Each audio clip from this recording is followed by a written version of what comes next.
Welcome to Grow Like a Pro with Joe. This is our second installment of this live webinar series where I'm working with you, working with the Jocelyn Soil Booster community, teaching folks how to grow regeneratively, how to feel confident in their skills when it comes to looking after their houseplants. And as we get later in the season, of course, we're going to be talking about your outdoor gardens as well.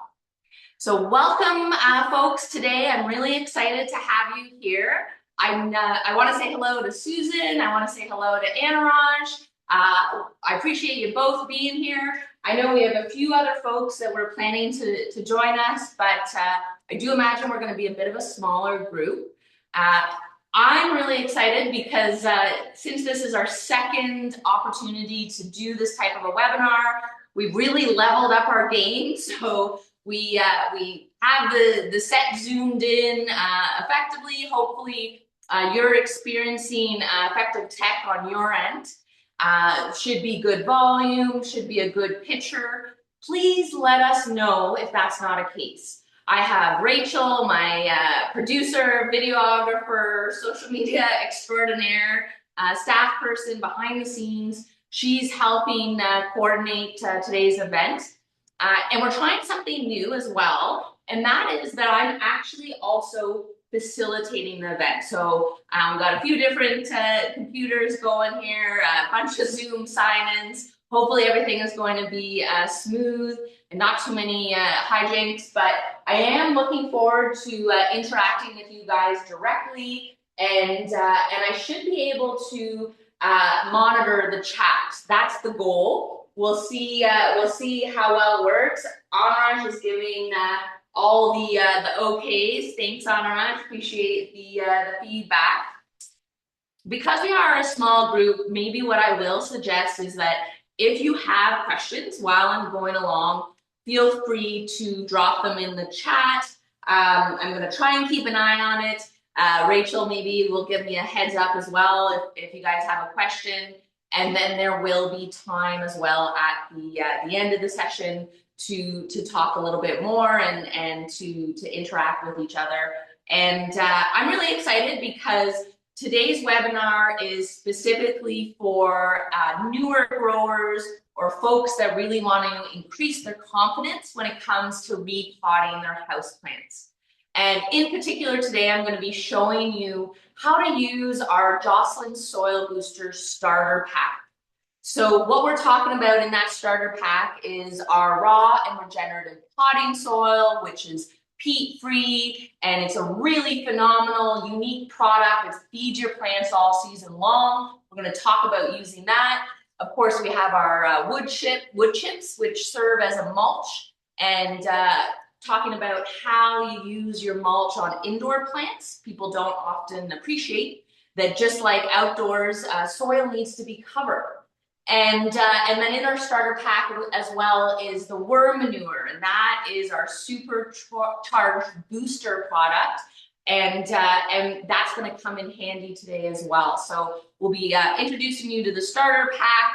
I've got some larger volumes because we're going to do a few different plants, work our way up to this biggie here, which is going to be interesting. And then at the end of the show, we will be giving you that discount code that's going to give you 20% off all items at the soilbooster.ca store. And this starter pack is already maximized for value. So with an additional 20% off, it is a real steal. And hopefully you're going to see how effective that is after the next few minutes. So I think we'll just, we're going to dive in and get started. We know a lot of folks, given the time, aren't going to be able to join us live. They're going to be watching the event and the replay. So we'll just get right into it.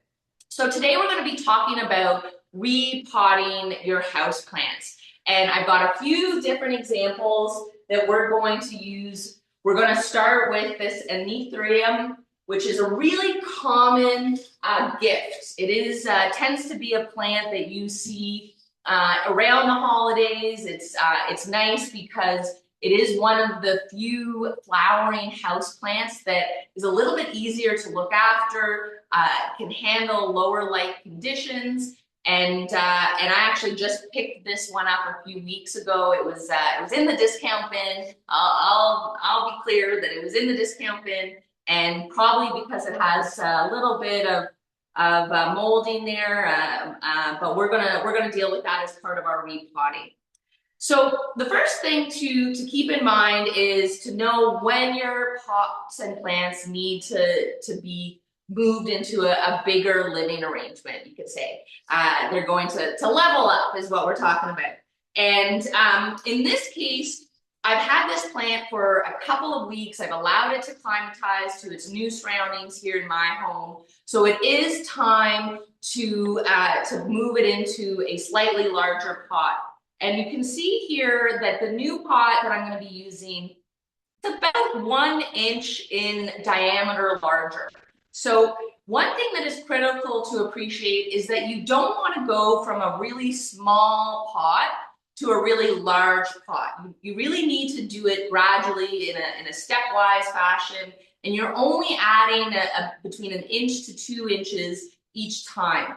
And the reason for that is that if you move a small potted plant into a large container with a lot of extra soil, that soil is going to hold moisture, and it could increase the chance of root rot. Not to mention it's going to take up more space than it really needs, and it's your resources are better spent elsewhere. So that's why you're really looking to only go up gradually. So in this case, I'm just going to start by loosening out the plant to take a look at those roots.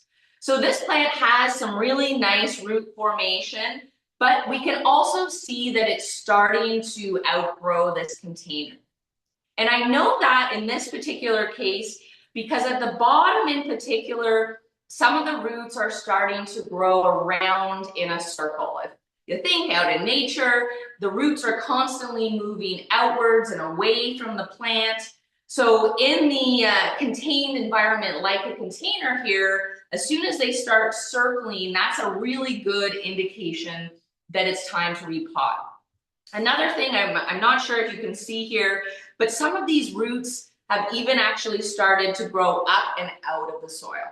Again, that is a really clear sign. Your plant is talking to you. It's begging to be repotted. So you know when you see those roots coming up from out of the soil that it's time to do some repotting. One thing I want to mention here, and we're going to look at a few different options, is that this particular pot has good drainage. It's got a hole in the middle, and ideally all of our containers, all our potted plants have that drainage capability. This is, again, if we think back to regenerative principles, trying to replicate Mother Nature inside, out in nature, there really is no pooling that occurs that would hold water or prevent roots from expanding. So that's what we're trying to replicate. The next thing I'm going to start doing here is gently removing the soil from the root system, and that is for a few reasons. The first is that I want to sort of separate out the roots so that if any of them were root bound, if they were wrapping in amongst themselves, I'm going to gently loosen them, and I'm gently pulling them apart.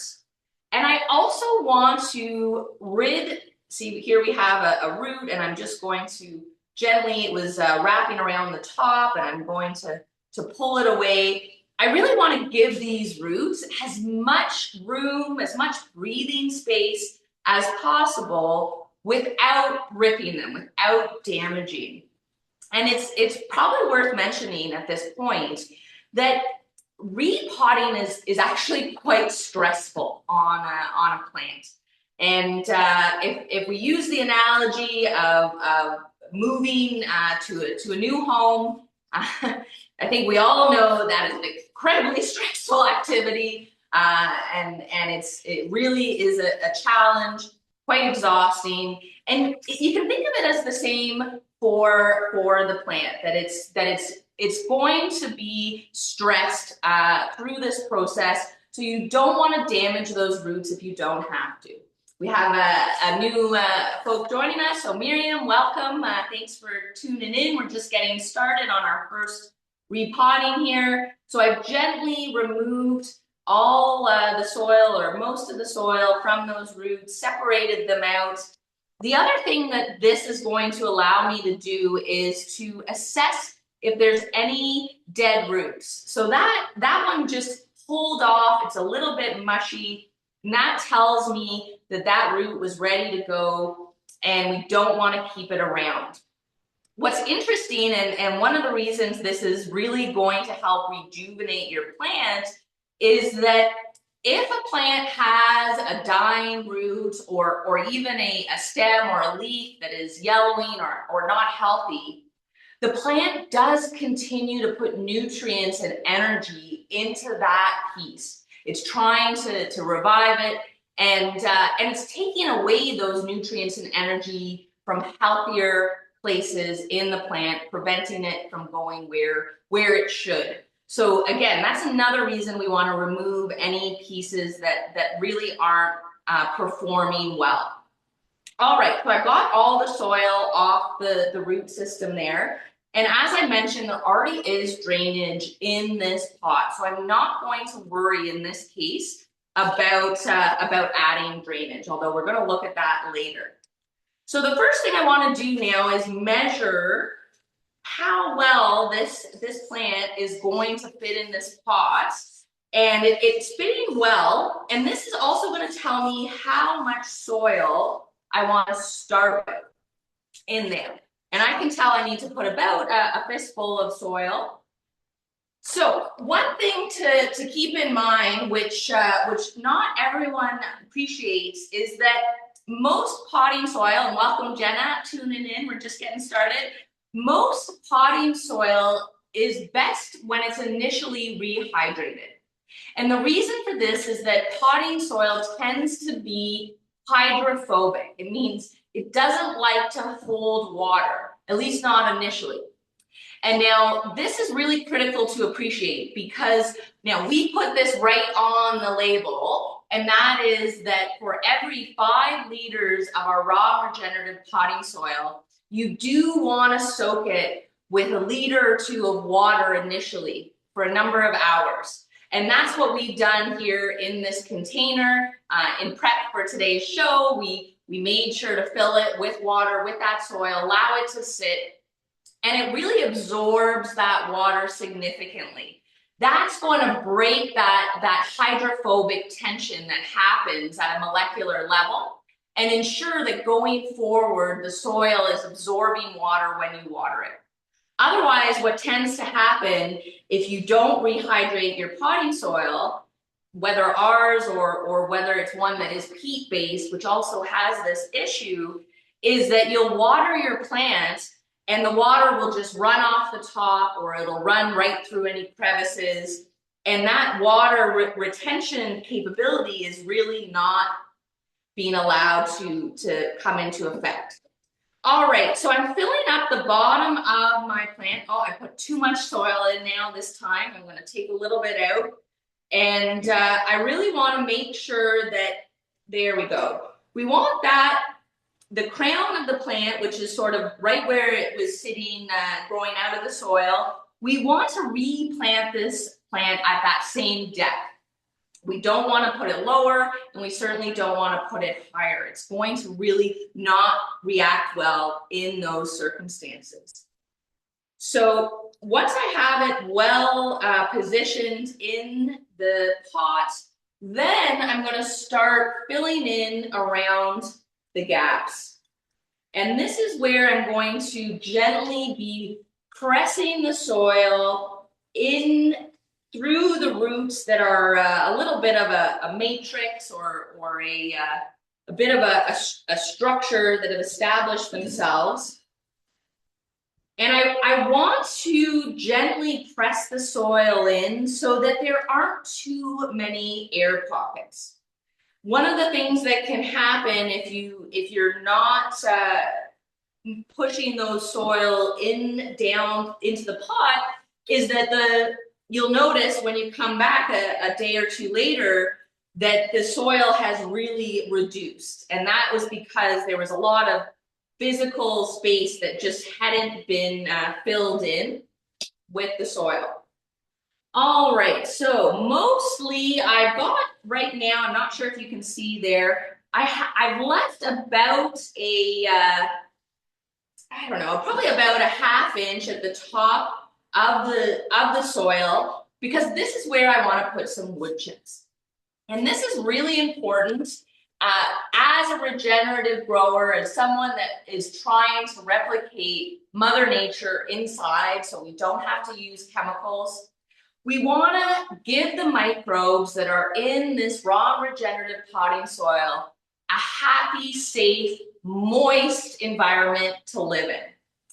And as you can imagine out in nature, there is always something covering the soil. Mother Nature doesn't like to be naked. That's sort of how I remember this. She doesn't like to be naked, and if you were to scrape the top off the soil, she would very quickly regrow weeds as a protective mechanism. That is Mother Nature's tool to cover the soil.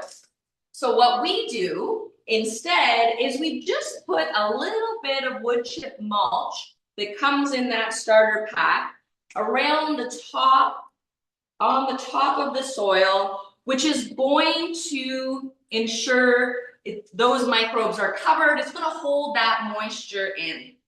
It also adds a nice decorative touch to the pot itself. And the other nice thing is it adds some additional carbon.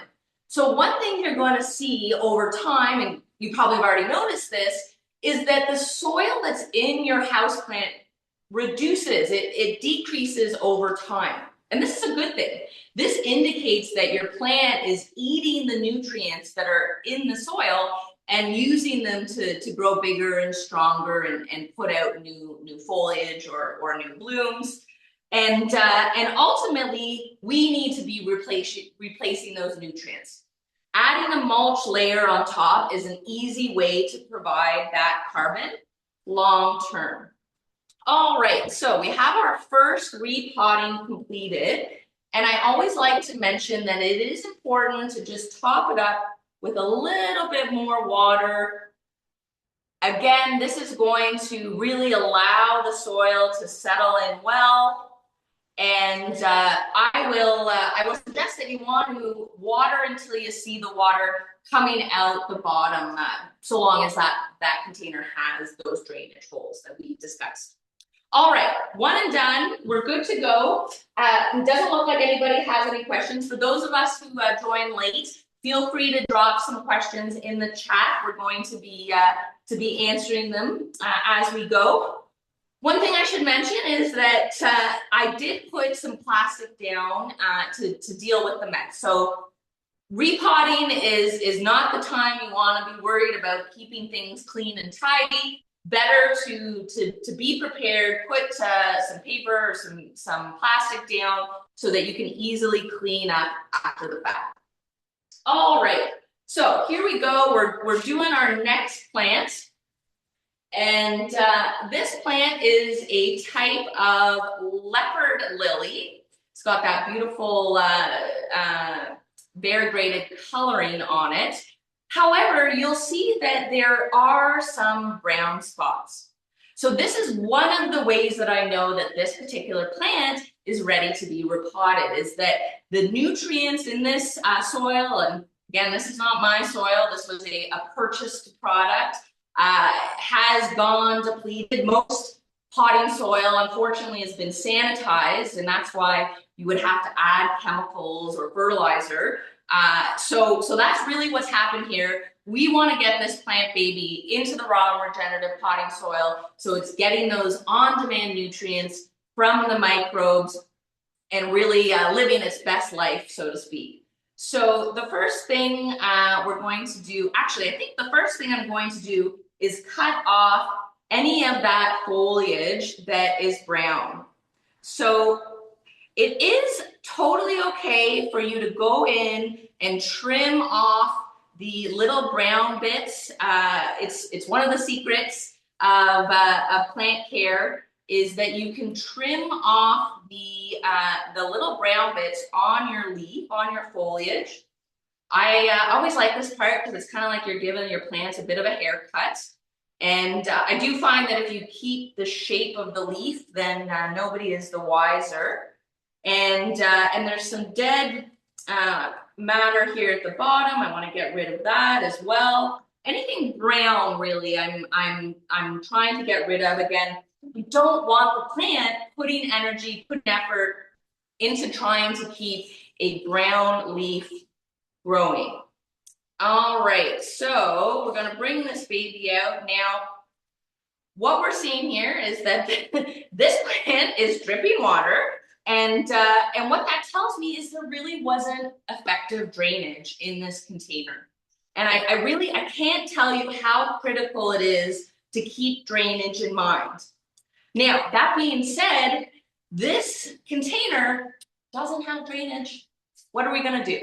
So there is an easy solution, and that is that you can put a drainage layer into the bottom of any container that doesn't have a drainage hole. You know, we all have those nice pots, those nice containers that we love, that are beautiful, but they really aren't ideal for growing houseplants. This is the easy hack to still be able to use those containers. And in this case, we're going to use a little bit of extra perlite. So I've just taken off all the soil from this root mass, this root ball. Again, wanting to check if there's any, especially because we know it was wet, I'm concerned about root rot. Fortunately, it looks like the roots are not rotting. There's no brown, there's no spongy, they're still firm, which is important and a good sign. We caught it in time. Again, this is why we want to be checking on our plant babies. And I'm also spreading out some of that root mass as it was starting to get a little bit root bound in that small container. So I'm going to gently just put that down for a moment. And I've got some perlite here. So perlite is a volcanic rock that works really well to serve as a drainage base layer in a container that doesn't otherwise have drainage holes. There are other things you can use. You're going to see later, we're going to use some larger stones for a bigger plant. You could use biochar. You could use hydrogen or those clay pebbles. There's a lot of options. Really what you're trying to do is create some room, some airspace, some porosity that allows moisture to settle at the bottom of the container without the roots really being stuck, getting their feet wet, so to speak. So I put about 1 inch of perlite in the bottom of this container to act as a drainage layer. So now I want to measure. Remember, this is the next step. We're measuring, and right away I can see that if I were to just put the plant in and then start filling around, that plant is going to be too deep. The crown is going to be buried, and ultimately we're going to have an unhappy plant camper here. So I'm thinking that I need to have it sitting up about here would be ideal. And that to me looks like I'm going to need to put in a couple of cups of soil. So here I am pulling from my prepared, rehydrated, raw regenerative potting soil.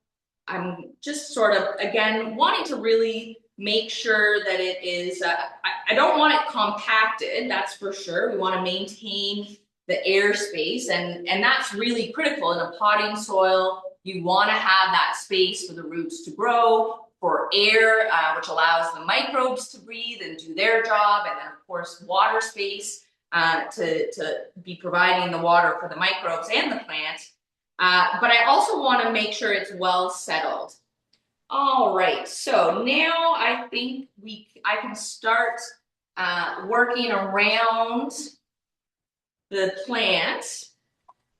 And this is where I go to be using my hand. And you do tend to need to prop up, especially a plant like this that's a little bit thinner and taller. It needs to be propped up while you're firming up the soil that's in there. And now is a great time to be repotting our plants. It's I'm not sure where everyone's joining from, but if you're in Ontario today, it is incredibly cold.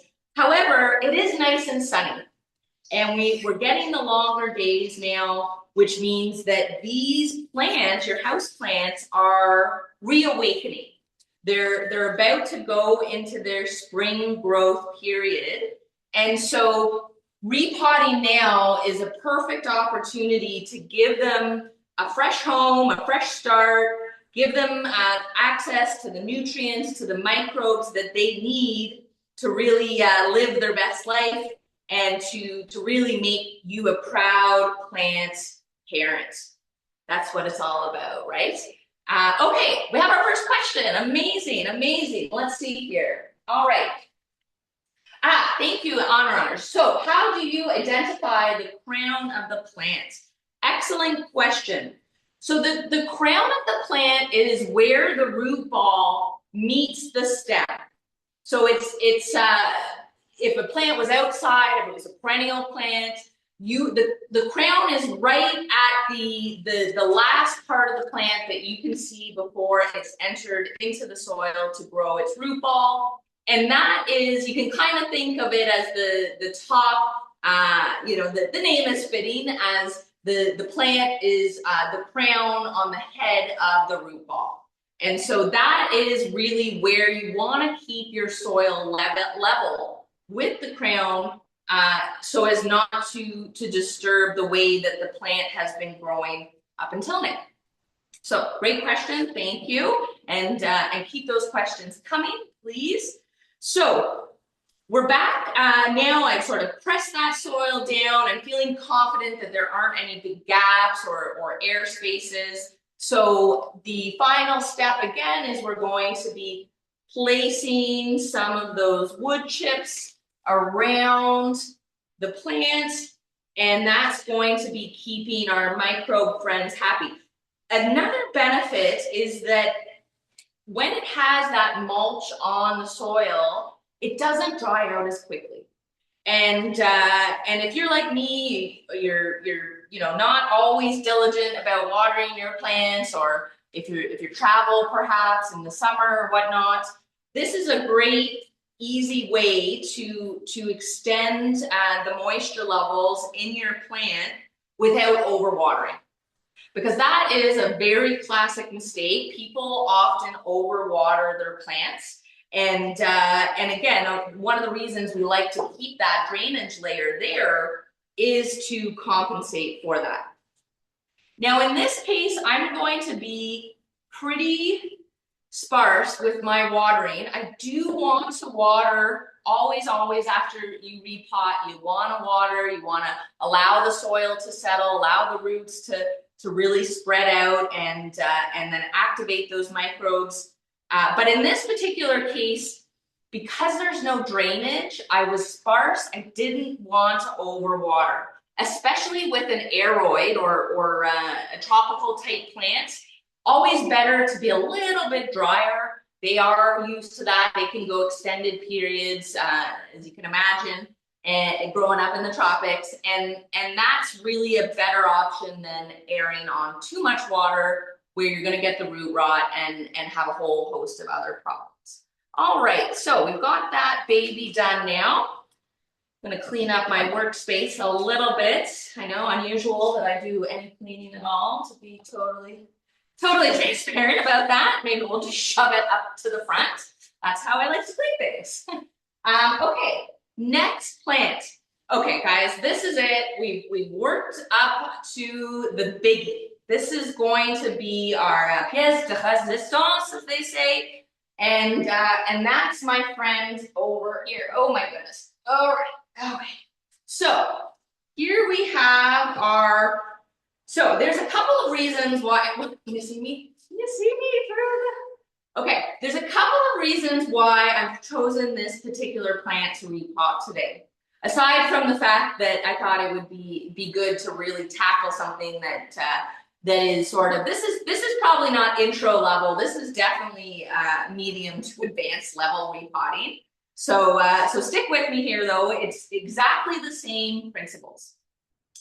Part of what's happening here. So first of all, you can probably see that this plant is a little bit top heavy. The pot, the container is much too small, both just from a design perspective, but also just from a weight perspective. This plant as well, it tends to break. I'm going to be totally clear with you that we have had a few mishaps with this plant, and you can see that happening here. So last time we filmed our webinar, this plant was brought onto the set, and then somehow someone, Rachel, hurt and broke this plant, but it didn't break off entirely. Now, the beauty, of course, is Mother Nature. You know, she keeps going. She makes do with what she's got, and she's actually continued to grow this stem up and out in an attempt to rehabilitate this part of the plant. In reality, this is not a story that has a happy ending. And again, this is stealing nutrients, stealing energy from the other stems that are much more healthy, a better place for this plant to be focusing her efforts. I'll admit that this actually happened some time ago, and what you'll see down here is a little nubbin, of a stem, and this is really soft, it's really bendy, which again tells me that this plant is ready to be repotted. Again, first thing I'm going to do is trim off the bits that we don't want anymore. And I want to point out, I'm going to clean my snippers because I did use them on a plant earlier. And it's always a best practice to clean your snippers when you go from plant to plant. The hope would be that none of your plants have anything to worry about, any pathogens or pests, but you really never know. And keeping clean tools is really one of the best. I said that I never clean anything, but I do clean my tools. And that's one of the best ways to ensure that, you know, kind of like a surgeon, you know, you don't want him reusing his scalpel, or shall I say her scalpel. So this is the same case. So now I'm going to snip off that bottom little nubbin. We're gonna say goodbye to that. And we're also, so I have to make a decision here. So this was the point of breakage. You can see it's just hanging on by a thread. Now what's interesting is the plant is already putting out a new leaf, a new nodule, just underneath this breakage point. And what that tells me is that the stem from the breakage down to the roots is actually still living and still doing well. So I'm going to amputate right above the nub, right below the breakage, but above the nodule. And I'm going to make a clean cut. And I can see, even looking in, that there's still green growth in that stem. So it's a good thing that we're saving it, and it will then continue to grow likely out of this branch that you're seeing there. All right, so we've removed any of the parts that we no longer care for. Just want to make a bit of room for myself. And all right, so here comes the tough part. With a big plant like this, you A, need a lot of space, and B, you need to be careful. You're going to set the plant on its side. That's really the first step. And you're going to try to gently, no, not gently pull it out. So because she's not coming out of her pot, I'm going to have to loosen the soil with my hand. I'm gently rotating. I'm just putting my hand down the sides of the container to release the soil that's in there. And at some point, I'm going to sort of use my hands again. I'm going to sort of hold on to the crown of the plant. And at this point, yep, I can just, by putting it horizontal or just a little bit down, she's sort of, and then I'm jiggling her out of that container gently till I get the root ball out. All right, excellent. She is out. We are good. So, what's interesting, again, you can really tell when you look at just how undersized that container was for this particular plant, because often you really want a tall plant or the root ball to echo the size of the plant or the biomass above the soil. That's one way to pick the right container size. And in this case, actually, I'll just grab the container so you can see. We're going big, baby. So we've got a much deeper container to use this time. This is going to be a better fit for a whole host of reasons. First of all, it's not going to be as top heavy, so hopefully we're not going to be breaking the plant anymore, Rachel. And then as well, it's going to give that depth to allow the root system to expand and grow to better reflect the biomass on top. Now, the good news is we do have some drainage holes in this pot, which is awesome. But I wanted to show you guys another cool technique, and that is using some large stones as a drainage layer in a large pot like this. This is a great option for a few reasons. It's going to add more weight to the container, again, preventing it from being top heavy. It's going to further provide some space for that root system to grow, for the water if there is too much water at the bottom, and also it's really going to allow the plant itself to take advantage of any residual water that's at the bottom without its feet getting wet. So again, that's another reason we love a good drainage layer, is that you can put a little more water and the plant will be able to access it when it needs it without it getting root rot. Okay, so back to our plant situation here. I'm curious to see actually what these roots look like, because they were in such a small container. And for a big plant like this, sometimes the easiest thing to do is to just see. What we're seeing now is as I release the soil, the roots are also unlocking. They're becoming unwound and really expanding is what we're talking about, which further suggests. Now, I'm being really careful in how I hold the plant, because this is a critical time. It's easy to damage the plant when it's like this. You're sort of grasping the crown. So you want to be using your gentle hands and not rushing. This is one of those like mindfulness, self-care, plant care activities. You don't want to be rushing through. Instead, it's actually kind of nice to observe the plants, and it's a great opportunity. You know, they often say that on a farm or a field crops that the best fertilizer is the farmer's footsteps, and that goes back to this idea that it's really about the farmer being in the field, looking at his crops, looking at her plants to know how they're doing, what they need.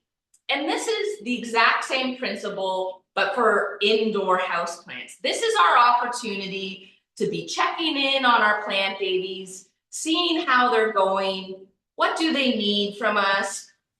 Just a little bit of plant one-on-one time is going to benefit everyone. So don't feel like you need to be rushing through this. It's better if you're just taking your time. All right, so I've got most of the soil. I can't get all of it, and that's fine. That's totally fine unless you were concerned about a pest or a pathogen. You can leave some of that older soil there. But you can also see significantly how dense and matted those roots were. Again, I just really, wherever there's an opportunity to loosen some of those roots, you know, they're gonna have a lot of room in this container. And if I help them by spreading them out initially, the plant is going to be able to take advantage much more quickly than if it was responsible. I mean, it's really challenging for a plant to unwind its own root-bound roots. All right, so there we have it. So now again, next step is to measure. So I'm going to need quite a bit of soil in this particular container, which is what we expected.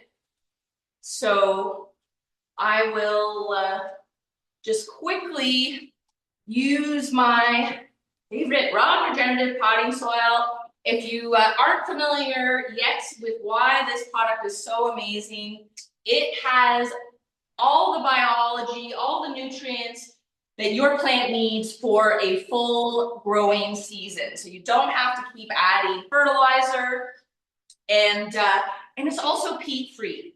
So if you're an environmentalist like I am, if you want to do the right thing, you don't want to feel guilty about harming our peatlands, which are really valuable ecosystems, this is the soil that you should be using. All right, so I'm trying again. Nope, still haven't put enough in. All right, so another few scoops. And now, how much time? Well, we've got about 15 minutes left. This is going to take about 5 minutes, and then we can dive into any questions that folks have.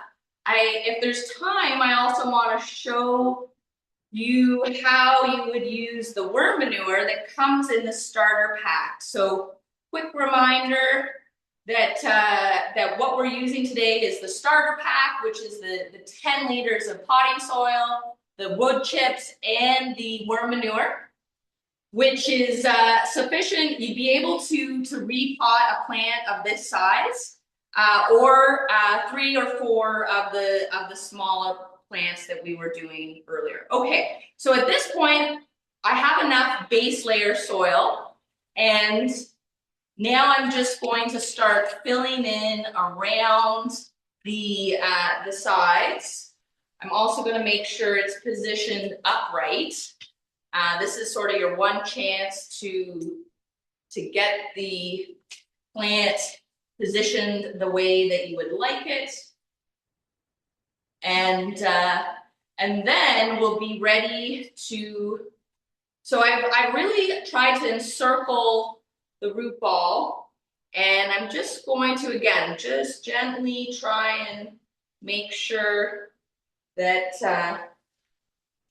this part reminds me of tree planting back years and years ago out on the West Coast. You had to really gently place your little tree seedling. Actually, this is way easier than tree planting. I will tell you, I did not last very long as a tree planter. I'm more of a gentleman farmer than a tree grower. I'll tell you that much. Okay, so we've got. I put another round of the soil in. Oh, we've got another question. Would it help to put the worm manure near the bottom of the roots? Oh, thank you, Anuraj. Excellent question. I'm glad you're bringing that up. So the nice thing about the raw regenerative potting soil is it already has our worm manure in it. And we've purposely done that so that folks can use it and they receive all the benefits of the worm manure, the biology, the supercharged nutrients, and it makes it easy for folks that really want to fast track their healthy regenerative plant growth. The great thing about worm manure is that you can never add too much. So if you had a really sickly plant, or you wanted to ensure that you were giving your plant the best possible start, you could by all means add some extra worm manure in the base, in the hole, And those microbes are going to be right at the root system where they can help the plant immediately. What we suggest with the starter pack, because the potting soil already has the worm manure in it, is that you save the worm manure for when your pots start getting low on soil, but you're not ready to do a repotting. So I want to quickly touch on this because this is a little bit of a trick that you can use, because we all have those container plants that we've been avoiding repotting, and the soil level just goes down and down and down. And what's cool about that is that your plant is eating the soil, it's eating the nutrients in the soil, which is a great sign. However, we don't always have the ability to do the repotting when we need to. So worm manure is an excellent option in those scenarios where you want to fill up the container, you want to recharge some nutrients for your plant, add some of that microbiology back that maybe has gone missing. Because again, if you need to fill up a half container with worm manure, you can do that. There's no such thing as too much. The plant is going to pick and choose the microbes that it wants to work with, and then it's going to really allow that plant to flourish, and it will continue growing and being happy until you can get around to a repotting activity. So that certainly would have been an option if I didn't have the time or the space to do some repotting. But in this case, what we would recommend with the starter pack is that you're adding the worm manure later on in the season as the soil level starts to go down. Folks often want to know, should they be adding the worm manure on top of the mulch? And ideally, what you're going to do is you're going to pull the mulch back to add the worm manure. Take a handful, you're going to sprinkle it on the soil, and then gently place that mulch back on top. That way, the microbes in the worm manure, that's the supercharged microbiology, is going to have access to the soil and ultimately to the root system, where they can provide the plants with on-demand nutrients.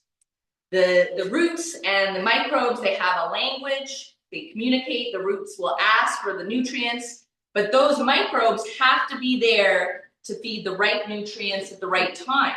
And that's really what sets my worm manure apart from other worm castings, is ours has 3 times the diversity of different microbiology, bacteria, fungi, nematodes, all that good stuff, so that what's ever missing in that container, whatever that plant needs, I feel like I'm in a jungle here, that your plant's going to be able to get it.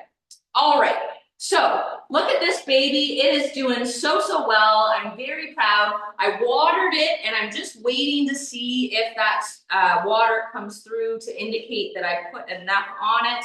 I'm going to give it another moment, and I'm feeling really good. This plant hopefully is not going to get damaged anymore, Rachel. And it's going to thrive and do really well going forward, that it's in a much better container for its purposes. All right, I think that is it. I would love, if there's any more questions. I'm not even sure if I can move this. It's a little bit heavy. So one thing I should have mentioned is, I particularly put those rocks in this container because I wanted some weight to balance the top heavy plant. On the flip side, it does make your containers quite heavy. And that's why perlite is sometimes a better option as a drainage layer. It really is a lighter option that isn't going to make it hard to move those big containers, as you see I'm struggling with as well. Now, I should mention there are some times that you don't want to be repotting. Certain times, like going into the winter period, when your plant is likely going into dormancy unless you have supplementary lighting. Another time is right after you've introduced a plant into a new environment, so you're bringing it home or perhaps moving it outside for the warmer weather. You do want to give that plant a couple of weeks to acclimatize. And last but not least is a plant that is flowering or has blooms. Ideally, you want to wait until that blooming cycle is over. Again, this is it's because it's stressful. It's moving to a new home.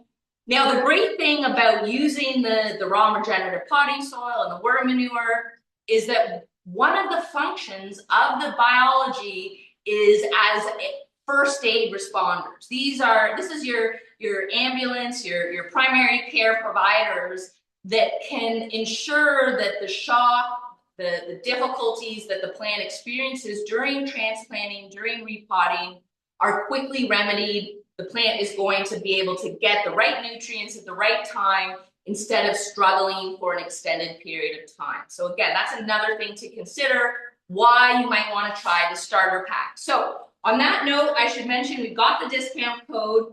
If you go ahead, soilbooster.ca, use the code repotting20, and you're going to save 20% off of all items. This code is only valid for a week, so you want to take advantage of it quickly. I mentioned that we've already put a great value on the starter pack. We're really, I'm so passionate about regenerative growing, and this we really felt was an opportunity to give people a chance to try the products, get the soil, the worm manure into their hands, let them understand how good it feels to grow in a healthy, natural way that's aligned with Mother Nature. And when you use this discount code, you're actually saving an additional 20% on that starter pack or on any of our other bundles or our larger products as well. So take advantage of that. Last call for any questions. We're just about to wrap up. I really appreciate you guys joining today. These events are something we're going to be doing on a monthly basis, so make sure that you're signed up for the newsletter if you're not already. And next time, maybe invite a friend and introduce them to the joy and how good it feels to be working with Mother Nature in your own home. That's how you grow healthy plants, healthy people, and a healthy planet. Thanks.